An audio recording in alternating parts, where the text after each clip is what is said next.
Hello student, सांद्रता part 1 એના થોડા એક્ઝામ્પલ બાકી છે, બે ત્રણ.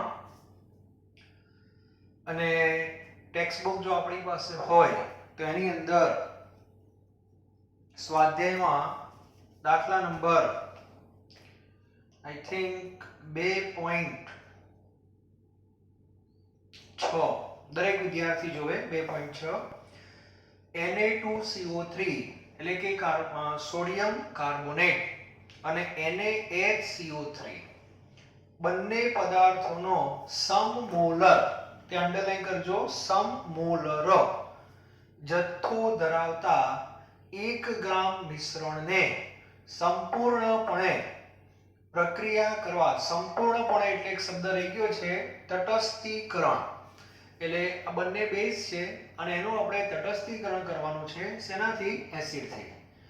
તો એસિડ તમને આપેલો છે, એનું દ્રાવણ 0.1 મોલર HCl, એનો સ્વાદ આપેલો છે, પણ પ્રશ્ન એ છે કે એમાં કેટલા ml ની જરૂર પડે.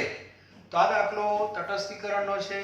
આનાથી આપણા બીજા બધા કોન્સેપ્ટ પણ ક્લિયર થવાના છે અને એટલા માટે આ એક્ઝામ્પલ બહુ જ અગત્યનો છે. બરાબર? તો સૌથી પહેલા જો 2.6 છે ને,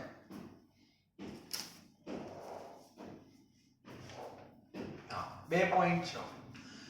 સૌથી પહેલા પ્રશ્નને એકવાર આપણે સમજી લઈએ ફરીથી એકવાર. આ રીતે તમારી પાસે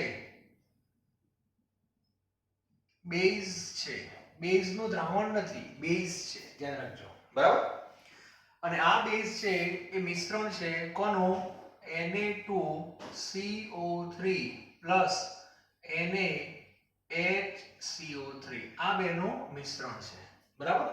અને આ મિશ્રણ જે છે એનું કુલ દળ 1 ગ્રામ છે, એટલે 1 ગ્રામ છે, બહુ વધારે નથી. બરાબર? અને આને આપણે તટસ્થ કરવું છે. શું નાખીને? એસિડ નાખીને. કયો એસિડ? તો કે ભાઈ HCl, જેની સાંદ્રતા આપી છે 0.1 મોલર. તો આપણે આનું કદ શોધવાનું છે. બરાબર? તો આ આખો જે પ્રશ્ન છે એ મગજમાં યાદ રાખજો, આ તટસ્થીકરણનો પ્રશ્ન છે. બરાબર? અને તટસ્થીકરણનો અર્થ એવો થાય, તટસ્થીકરણ તો જ થાય એસિડ, આ ક્લિયર હોવું જોઈએ, એસિડના ગ્રામ તુલ્ય ભારની સંખ્યા બરાબર બેઝના ગ્રામ તુલ્ય ભારની સંખ્યા. ટૂંકમાં એસિડ અને બેઝ બંનેના ગ્રામ તુલ્ય ભારની સંખ્યા શું કરવાની? સરખી કરવાની. હવે પ્રશ્ન એ થાય કે સાહેબ ગ્રામ તુલ્ય ભાર કેમ શોધવા? તો એ પણ તમને કહી દઉં. ગ્રામ તુલ્ય ભારની સંખ્યા કેમ શોધાય? તો મોલની સંખ્યા કેમ શોધો છો? મોલ એટલે આપેલું દળ, દળ ભાગ્યા આણ્વીય દળ અથવા વજન ભાગ્યા અણુભાર, આપણે ઉપર રૂટીનમાં બોલીએ છીએ. તો ગ્રામ તુલ્ય ભાર કેમ શોધાય? તો ગ્રામ તુલ્ય ભાર માટે દળ જે છે એને તુલ્ય ભાર અથવા તુલ્ય દળ વડે ભાગી નાખવાના. જૂની બુકમાં ભાર શબ્દ વપરાતો હતો, હવે દળ શબ્દ વપરાય છે. દળ ભાગ્યા તુલ્ય દળ, એટલે આને કહેવાય ગ્રામ તુલ્ય ભારની સંખ્યા. ઘણા કે પણ તુલ્ય દળ કેમ શોધાય? તો તુલ્ય દળ શોધવા માટે આણ્વીય દળ ભાગ્યા ABV. બરાબર? આ ખબર હોવી જોઈએ. એટલે સૌથી પહેલા તમારી પાસે આટલી માહિતી ક્લિયર હોવી જોઈએ કે આપણે કઈ દિશામાં કામ કરવાનું છે. બરાબર? ટૂંકમાં પ્રશ્ન બહુ સરળ છે, માત્ર એસિડ અને બેઝના ગ્રામ તુલ્યભાર સરખા કરવાના છે. આ તમારા મગજમાં હોવું જોઈએ. તો સૌથી પહેલા આપણે શું કામ કરવું પડે? તો આ જે બેઝ છે, બરાબર, એ બેઝના આપણે સૌથી પહેલા ગ્રામ તુલ્ય ભારની સંખ્યા શું કરવી પડે? શોધવી પડે. પહેલા બેઝની શોધીએ. બરાબર? અને પછી આ બંનેને આપણે સરખાઈશું અને એના ઉપરથી તમને જવાબ મળી જશે. બરાબર? અને બીજી એક માહિતી પણ આપી છે કે આ બંને જે છે એ સમાન મોલ ધરાવે છે. એટલે આ બંનેનું દળ 1 ગ્રામ ટોટલ, પણ બંનેના મોલ કેવા છે? સરખા. તો આપણે એનો પણ શું કરશું? ઉપયોગ કરશું. પ્રશ્ન સરળ છે. હવે કઈ રીતે તમારે પરીક્ષામાં લખવાનો? તો સૌથી પહેલા તમારે ધારી લેવાનો, ધારો કે Na2CO3 નું દળ બરાબર x ગ્રામ. એટલે પહેલા કોનું દળ ધારી લેવાનો? Na2CO3 નો. આના ઉપરથી માટે NaHCO3 નું દળ 1 - x ગ્રામ આવશે. બરાબર છે? એટલે Na2CO3 નું દળ x, તો NaHCO3 નું દળ 1 - x થઈ જાય. બરાબર? હવે તમને એક માહિતી આપી છે કે બંનેના મોલ સમાન છે. એનો અર્થ એવો થયો કે Na2CO3 ના મોલ બરાબર શું લખાય? NaHCO3 ના મોલ. આ તો આપેલા છે. તો મોલનું સૂત્ર શું છે બોલો? મોલનું સૂત્ર છે દળ ભાગ્યા આણ્વીય દળ. તો આ બાજુ પણ દળ ભાગ્યા આણ્વીય દળ. ચલો બંનેનું દળ આપણે પહેલા x મળી જશે તમને. ચલો Na2CO3 નું દળ કેટલું? x. હવે એનો તમે અણુભાર શોધશો, આણ્વીય દળ શોધશો Na2CO3, તો તમારો જવાબ આવશે 106. આ જાતે શોધવું પડશે. 106 આવશે ને? ઓકે. આ બાજુ તમારે 1 - x આવશે. અને એનું દળ તમે શોધશો તો પેલા કરતા ઓછું આવશે, 84 આવશે. બરાબર? આટલું કામ કર્યા પછી તરત તમે જો આનું સાદુરૂપ આપશો તો તમને જવાબ કોનો મળશે? x નો મળી જશે. અને x નો જવાબ સાદુરૂપ આપવાથી 0.55 આવે છે. 0.55. જાતે સોલ્વ કરવાનું. આ રીતે ક્રોસ ગુણાકાર. બરાબર? એટલે 106 ને આના વડે ગુણવાના બરાબર આ, એટલે સાદું સમીકરણ આવી જશે મેથ્સની ભાષામાં. અને x બરાબર 0.55 આવશે. અને આ 0.55 જે આયા x, એ કોનું દળ આવ્યું? Na2CO3 નું. આટલા ગ્રામ Na2CO3. અને એના ઉપરથી આનું પણ મળી ગયું NaHCO3. એકમાંથી 0.55 બાદ કરો એટલે 0.45 ગ્રામ થાય. એટલે સૌથી પહેલું કામ આ છે. સ્ટેપ પાડી દેવાના. સૌથી પહેલા આ જે બંને છે એનું જે કુલ દળ 1 છે, એમાં Na2CO3 કેટલા અને બાયકાર્બોનેટ કેટલા, એ બંને શોધવા પડે. બરાબર? કારણ આપણે આગળ જતા ગ્રામ તુલ્યભાર શોધવાના છે બંનેના. તો બંનેનું સ્વતંત્ર દળ હોવું જોઈએ. ક્લિયર? ચાલો હવે આપણે બીજા સ્ટેપ તરફ આગળ વધીએ. હવે વાત આવે છે ગ્રામ તુલ્યભારની સંખ્યા. એટલે હવે અહીંથી બીજું સ્ટેપ આવશે, Na2CO3 ના ગ્રામ તુલ્યભારની સંખ્યા. બરાબર? ચાલો હવે એના ગ્રામ તુલ્યભાર શોધવા હોય તો એનું જે દળ છે એને તુલ્ય દળ વડે ભાગવાના. ક્લિયર? ચલો દળ આવી ગયું. દળ કેટલું? 0.55. આગળ કે તુલ્ય દળ પાછું આવી 9.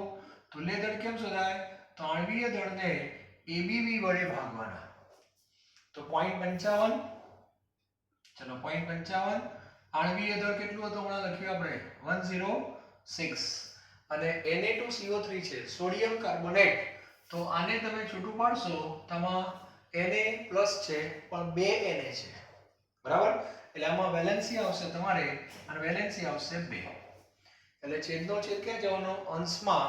એટલે Na2CO3 ના ગ્રામ તુલ્યભારની સંખ્યા જો તમે સાદુરૂપ આપશો તો તમારો જવાબ આવશે 0.0103. 0.0103 આટલી સંખ્યા આવશે. બરાબર? આ જ રીતે તમારે બાજુમાં કોના? બાયકાર્બોનેટ NaHCO3 ના ગ્રામ તુલ્ય ભારની સંખ્યા શોધવાની. આજનું આ સૂત્ર દળ ભાગ્યા આણ્વીય દળ, સોરી તુલ્ય દળ. બરાબર? દળ આવી ગયો 0.45. તુલ્ય દળ એટલે હમણાં સૂત્ર લખીએ આણ્વીય દળ ભાગ્યા ABV એટલે 0.44. આણ્વીય દળ કેટલું હતું બાયકાર્બોનેટનું 84 અને આની અંદર ABV 1 આવશે કારણ કે Na પ્લસ છે બરાબર અને આનો જવાબ તમારે આવશે 0.0053 બરાબર એટલે બંને જે ખરા એના ગ્રામ તુલ્ય ભારની સંખ્યા આવી ગઈ માટે મિશ્રણના બેને ભેગા મિશ્રણના ગ્રામ તુલ્ય ભારની કુલ સંખ્યા બરાબર 0.0103 પ્લસ 0.0053 એટલે કુલ ગ્રામ તુલ્ય ભાર એટલે આ બેનો શું કરી દેવાનો તમારે સરવાળો તો આનો જે સરવાળો આપણે કરશો કેલ્ક્યુલેટરમાં તો તમારો જવાબ આવશે 0.0156 અને આ જે આવી ગયા ટોટલ આને આપણે બેઝના ગ્રામ તુલ્ય ભારની શું કહેવાય સંખ્યા કહેવાય એટલે સૌથી પહેલા આપણું કામ હતું કે આ જે મિશ્રણ છે એમાં કેટલા ગ્રામ તુલ્ય ભાર છે તમારે શોધવા પડે અને ગ્રામ તુલ્ય ભાર કેટલા એટલે બંનેના ભેગા એટલે બંનેના પહેલા સ્વતંત્ર શોધવા પડે સ્વતંત્ર માટે દળ ભાગ્યા તુલ્ય દળ જોઈએ તો આપણી પાસે દળ જોઈએ તુલ્ય દળ જોઈએ અને દળ કઈ રીતે લાવો તો આ રીતે દળ આવી જશે તુલ્ય દળ કેમ શોધાય એ પણ ખબર છે તો આ રીતે સૌથી પહેલું કામ તમારે ગ્રામ તુલ્ય ભારની સંખ્યા શોધવી પડે અથવા ગ્રામ તુલ્ય દળની સંખ્યા આવી ગઈ હવે આને જો તટસ્થ કરવું હોય તો શરત એ છે એસિડના એટલા જ ગ્રામ તુલ્ય ભાર હોવા જોઈએ હવે જે વાક્ય બોલું છું ધ્યાન રાખજો બરાબર અને એ બંનેને પછી આપણે શું કરી દેવાના છે સરખાવી દેવાના છે બરાબર તટસ્થીકરણ માટે એસિડના જરૂરી ગ્રામ તુલ્ય ભારની સંખ્યા બરાબર 0.0156 ખ્યાલ આવી ગયો જેટલા બેઝના હોય ને એટલા તમારે એસિડના નાખવા પડે એટલે ઇનડાયરેક્ટલી તમને એસિડના ગ્રામ તુલ્ય ભાર મળી ગયા કે આને તટસ્થ કરવું છે તો આટલા જ એસિડના ગ્રામ તુલ્ય ભાર જોઈએ તો એસિડના ગ્રામ તુલ્ય ભારની સંખ્યા આવી ગઈ 0.0156 ક્લિયર થઈ ગયું ચાલો હવે આપણું સૂત્ર છે નોર્માલિટી બરાબર ગ્રામ તુલ્ય ભારની ઓરિજિનલ સૂત્ર સંખ્યા જે રીતે મોલારિટીનું ઓરિજિનલ સૂત્ર હતું મોલની સંખ્યા ભાગ્યા કદ તો આ સૂત્ર થાય ગ્રામ તુલ્ય ભારની સંખ્યા ભાગ્યા કદ અને કદ શેમાં લેવાનો લીટરમાં હવે આ જે HCl છે એ મોલારિટીમાં આપ્યું છે આપણે જોઈએ નોર્માલિટી તો HCl ની ABV 1 જ થાય એટલે બહુ વિચારવાનું નથી 0.1 નોર્મલ HCl થાય એટલે અહીંયા તમારે સીધા 0.1 લખવાના આવશે ગ્રામ તુલ્ય ભારની સંખ્યા 0.0156 આવશે અને કદ તમારે શોધવાનું છે તો પહેલું કદ જે આવશે એ લીટરમાં આવશે 0.0156 ભાગ્યા 0.1 આ જવાબ લીટરમાં આવે એને તમે 1000 વડે ગુણી નાખો એ જવાબ તમારો મિલીલીટરમાં આવશે અને 156 ml ની આસપાસ આવશે HCl ના દ્રાવણની જરૂર પડે બરાબર એટલે હંમેશા તટસ્થીકરણના કોઈ પણ પ્રશ્ન હોય એમાં ગ્રામ તુલ્ય ભાર સરખાવતા આવડવા જોઈએ અને એટલા માટે પેલા દ્રાવણના દાખલા જે આપણે ગણ્યા હતા જો ખબર હોય તો એમાં આવું લખું છું NaVa NbVb યાદ આવે છે બધાને હા Na નો અર્થ શું થાય બોલો Na નો અર્થ આ થાય નોર્માલિટી ઓફ એસિડ એટલે આ સૂત્ર આવે કે ના આવે એનો અર્થ કે એસિડના ગ્રામ તુલ્ય ભારની સંખ્યા ભાગ્યા કદ ઇન્ટુ V છે કે નહીં V એટલે એસિડનું કદ એટલે ગુણ્યા પાછું કદ આવશે કદ શું થાય ઉડી જાય તો આ જે વસ્તુ છે એ એસિડના ગ્રામ તુલ્ય ભાર જ બતાવે છે અને આ શું બતાવે છે બેઝના ગ્રામ તુલ્ય ભાર એટલે બંનેના ગ્રામ તુલ્ય ભાર સરખા કરી દો ચારમાંથી એક જ પદ શોધવાનું હોય તો બાકીના તમને મળી જાય ક્લિયર તો આનો આપણે MCQ લેવલે પણ ઉપયોગ કરતા આવડવો જોઈએ તો દરેક વિદ્યાર્થીને તટસ્થીકરણના પ્રશ્નો સોલ્વ કરતા આવડવા જોઈએ. મગજમાં એક જ કોન્સેપ્ટ ક્લિયર હોવો જોઈએ કે મારે એસિડ અને બેઝના ગ્રામ તુલ્યભાર સરખા કરવાના છે. આનો ઉપયોગ આપણે સંતુલનના દાખલામાં pH માં કરેલો છે. મિશ્ર દ્રાવણની pH માં. એમાં આપણે આ સૂત્ર લખતા હતા. પણ એમાં કદ તમને મિલીમાં આપતા હતા અને કદ મિલીમાં આપતા હતા એટલે આપણે આવું કરતા હતા. અહીંયા શું લખતા હતા? નોર્માલિટી એટલે મિલીગ્રામ તુલ્યભાર. તો નીચે કદ શેમાં થઈ ગયા? ml માં થઈ ગયા. કઈ ના પડે. તમે ગ્રામ તુલ્યભાર પ્રતિ લિટર લખો અથવા મિલીગ્રામ તુલ્યભાર પ્રતિ મિલી લખો, ગુણોત્તર સરખો જ આવે. એટલે કદ જો મિલીમાં હોય તો તમારે આ લખી નાખો, કઈ ફેર ના પડે. એ નોર્માલિટી ની જ રહે. એટલે એમાં મિલીગ્રામ તુલ્યભાર શોધતા હતા આપણે, બરાબર? તો આ એક વસ્તુ ધ્યાન રાખો. અને એને ટૂંકમાં મેં Me નામ આપ્યું. Me મને યાદ છે. એટલે આપણે આવું બોલતા હતા, એસિડના Me અને બેઝના Me સરખાવાના. ક્લિયર? તો આ રીતે આ દાખલો ગણી શકાય. બહુ સરળ છે પણ થોડોક લાંબો દાખલો છે એટલે આપણે સ્પેશિયલ આના માટે ટાઈમ ફાળવેલો છે. અને બહુ અગત્યનો છે. આનાથી તટસ્થીકરણના MCQ સોલ્વ કરવામાં તમને એક નવી દિશા મળશે. ક્લિયર? તો આ દાખલો વ્યવસ્થિત ગણજો એક બે વાર. સૌથી પહેલા આ કામ કરવાનું, પછી આ કામ કરવાનું, બેનો સરવાળો કરી દેવાનો, પછી તો કઈ છે જ નહીં. શક્ય હોય તો આ દાખલો એક બે વાર ગણી નાખજો. કારણ કે બોર્ડની પરીક્ષાની અંદર આવા વિચિત્ર દાખલા હોય વધારે પૂછે. કેમ? છોકરાઓને તકલીફ પડે એટલા માટે. ક્લિયર? અને આપણું ગુજરાત બોર્ડ થોડુંક વિચિત્ર તો છે જ. ચલો હવે આપણે આગળ વધીએ. તો શરૂઆતના જે કઈ દાખલા હતા સ્વાધ્યાયમાં એ તો પૂરા થઈ ગયા. એ સિવાય બીજા બે દાખલા બાકી હતા. એકદમ નાના નાના દાખલા છે. એક 2.29 અને 2.30 એ આપણે આની સાથે રાખેલા છે. બધાને એકવાર ક્લિયર હોવું જોઈએ. વ્યવસ્થિત ફોટો પાડી લેજો, પછી શાંતિથી લખજો. શક્ય હોય તો લેક્ચર એક બે વાર જોઈ લેજો, બરાબર? પણ આ દાખલો દરેક વિદ્યાર્થીને આવડવો જોઈએ. અને આવા જે સ્ટાન્ડર્ડ દાખલા હોય એ આપણે વ્યવસ્થિત ગણી નાખવાના 1 થી 2 વાર, બરાબર? કારણ કે 4 માર્ક્સમાં ઘણી વાર પૂછી નાખે. નક્કી નહીં, બોર્ડના કે ઠેકાણા નહીં. ચલો હવે આપણે વાત કરીએ આગળ, બરાબર? આગળનો જે દાખલો છે 2.29 2.29 એ કદાચ બાકી છે. 2.29 બરાબર. 2.29 માં શરૂઆતમાં થોડીક વાર્તા આપી છે કે નેલોરફિન મોર્ફિનને સમાન છે, જેનો નિદ્રા પ્રેરક ઉપયોગ કરનાર લક્ષણો દૂર કરવા માટે વપરાય છે. એ ખાલી એક ઉપયોગિતા આપેલી છે. હવે એનો ડોઝ આપેલો છે એટલે કે એનું દળ. તો દ્રાવ્ય તરીકે આપણી પાસે નેલોરફિન એવું કેમિકલ છે, ડ્રગ છે, બરાબર? અને એનું પ્રમાણ છે, નું દળ આપેલું છે 1.5 મિલીગ્રામમાં આપેલું છે. અને એના માટે દ્રાવણ બનાવવાનું છે. દ્રાવણની મોલાલિટી આપી છે 1.5 * 10⁻³ અને આપણે એનું દળ શોધવાનું છે. કોનું દળ શોધવાનું? દ્રાવણનું દળ. યસ. દ્રાવણનું દળ એટલે દ્રાવ્ય અને દ્રાવકના દળનો સરવાળો. આમાં કશું કરવાનું નથી. મોલાલિટીનું સૂત્ર બધાને આવડવું જોઈએ.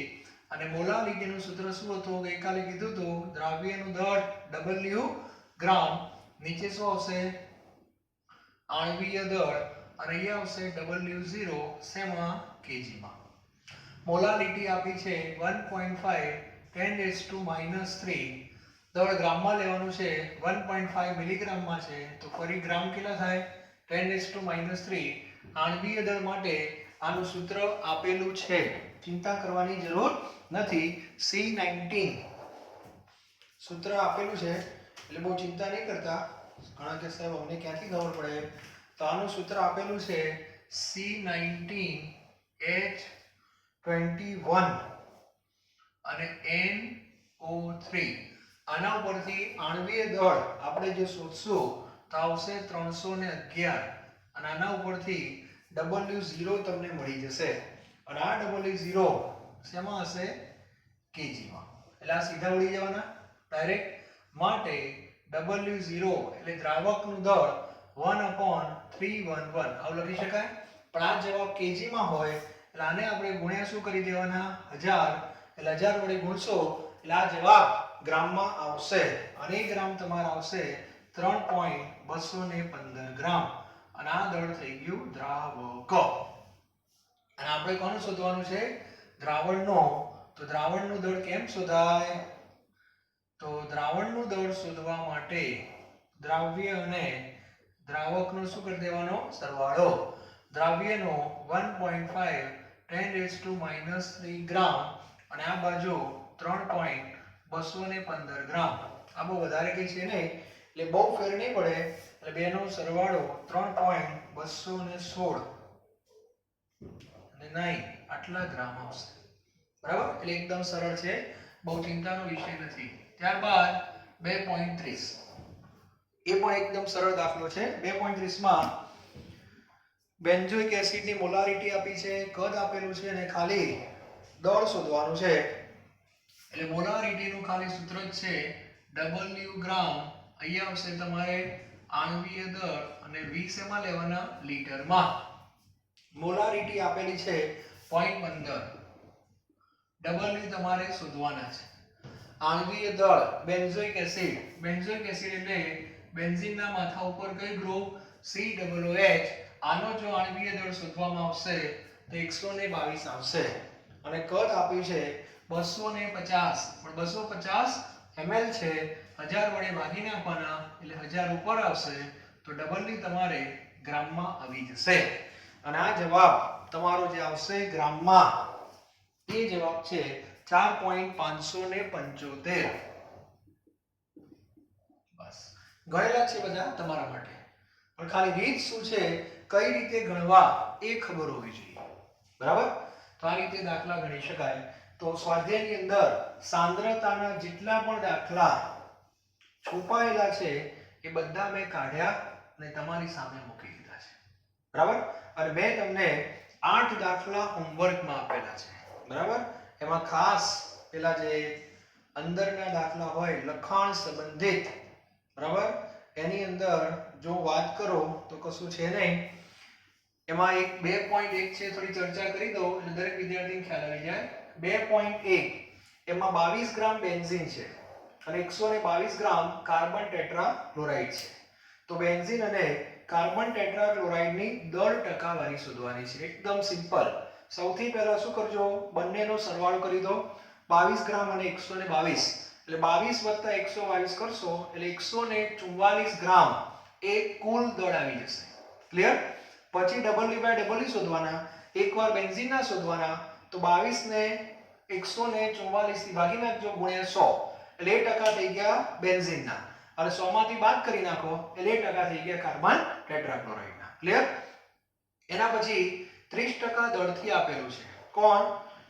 બેન્ઝીન ધરાવતા કાર્બન ટેટ્રાક્લોરાઇડ દ્રાવણમાં, એટલે 30% દળથી બેન્ઝીન એટલે 30% બેન્ઝીન W/W. ધ્યાન રાખજો. એટલે 100 ગ્રામમાં 30 ગ્રામ બેન્ઝીન અને 70 ગ્રામ કાર્બન ટેટ્રાક્લોરાઇડ. ઉતાવળમાં પાણી ના લખતા, CCl4 છે એટલે દ્રાવ્ય બેન્ઝીન છે અને દ્રાવક બેન્ઝીન ટેટ્રાક્લોરાઇડ છે. બેન્ઝીનનો મોલ અંશ કીધો છે. મોલ અંશ એટલે મોલ ભાગ્યા કુલ મોલ, એટલે બંનેના મોલ શોધવા પડે. મોલ શોધવા માટે દળને આણ્વીય દળ વડે ભાગી નાખો, બંનેના મોલ આવી જશે, કુલ મોલ આવશે. મોલ ભાગ્યા કુલ મોલ, એને કહેવાય મોલ અંશ. ત્યારબાદ 2.3 એમાં બે પેટા પ્રશ્નો છે. પહેલો પ્રશ્ન છે મોલારિટી શોધવાની, સિમ્પલ. એમાં ગ્રામ આપેલા છે, ગ્રામ આપેલા છે, પદાર્થ આપેલો છે એટલે આણ્વીય દળ મળે અને કદ આપેલું છે લીટરમાં 4.3. બરાબર? કોબાલ્ટ નાઇટ્રેટ છે. ટૂંકમાં એમાં આણ્વીય દળ શોધવામાં થોડી મહેનત થશે. બરાબર? એટલા માટે સીધી મોલારિટી આવી જશે. એના પછી બીજો પ્રશ્ન સારો છે. એમાં ઓલરેડી દ્રાવણ આપેલું છે 0.1, પણ એને 500 ml બનાવી દીધું છે. એટલે પહેલા શું કરવું પડશે? દ્રાવણને બંધ કર્યું, M1 V1 = M2 V2 એટલે M2 શોધવાના છે. ધ્યાન રાખજો. બરાબર? 2.4 સિમ્પલ. મોલારિટી આપી છે, kg આપે છે, દળ શોધવાનું છે. મોલારિટી આપી છે, kg આપ્યા છે, આ શોધવાના છે. આ ખબર પડી જાય, પદાર્થ ખબર છે. અને 2.5 20% દળ બાય દળ એટલે W/W. 100 એ 20 ગ્રામ Ki, તો 80 ગ્રામ પાણી. બરાબર? બંનેના દળ આવી ગયા. દળ ઉપરથી મોલ આવી જાય, મોલ ઉપરથી મોલ અંશ આવી જાય, મોલ અંશ ઉપરથી મોલારિટી પણ મળે અને મોલારિટી શોધવા માટે કદ જોઈએ. કદ માટે ઘનતા આપેલી છે. બરાબર? તો આ રીતે 2.5 તમે ગણી શકો છો. અને એ સિવાય કોયડા 3 આપેલા છે એકદમ સરળ. તો દરેક વિદ્યાર્થીને સાંદ્રતાનો ટોપિક હવે ક્લિયર હોવું જોઈએ. બરાબર? તો આ રીતે એક્ઝામ્પલ ગણશું એટલે હવે તમારે સાંદ્રતાના એમસીક્યુ પણ હવે તમે સોલ્વ કરી શકશો. બરાબર? હવે આના પછીના લેક્ચરમાં આપણો જે પાર્ટ 2 છે એ શરૂ થશે. પાર્ટ 2 ની અંદર હેનરી અને રાઉલ્ટનો નિયમ છે. બરાબર? બંનેનું સૂત્ર હું તમને કહીશ. પહેલા હેનરીનો દાખલો લઈશું આપણે, પછી રાઉલ્ટના લઈશું. રાઉલ્ટમાં કયા ખબર છે ને, બે પ્રવાહી વત્તા પ્રવાહી વાળો, બાષ્પના મોલ ને પ્રવાહી મિશ્રણના મોલ ને બધું સૂત્ર પહેલા હું કહી દઈશ, દાખલા ગણવામાં થોડી સરળતા રહેશે. બરાબર? અને એની અંદર જે સરળ હશે એ તમારે જાતે પણ ગણવા પડશે. હું તમને હિન્ટ આપીશ, પણ દાખલાની એક વ્યવસ્થિત નોટ બનાવી દેજો. આપણે 12મા ધોરણની અંદર દાખલા પહેલા ચેપ્ટરમાં થોડાક છે, બીજામાં વધુ છે, ત્રીજામાં બહુ ઓછા છે, ચોથામાં વધુ છે. 1 થી 4 ચેપ્ટરમાં જ એક્ઝામ્પલ છે. તો આ ચારે ચાર ચેપ્ટર જે ફિઝિકલના છે એના દરેક દાખલા, સ્વાધ્યાયના દરેક પ્રશ્નો તમારી પાસે પરફેક્ટ હોવા જોઈએ.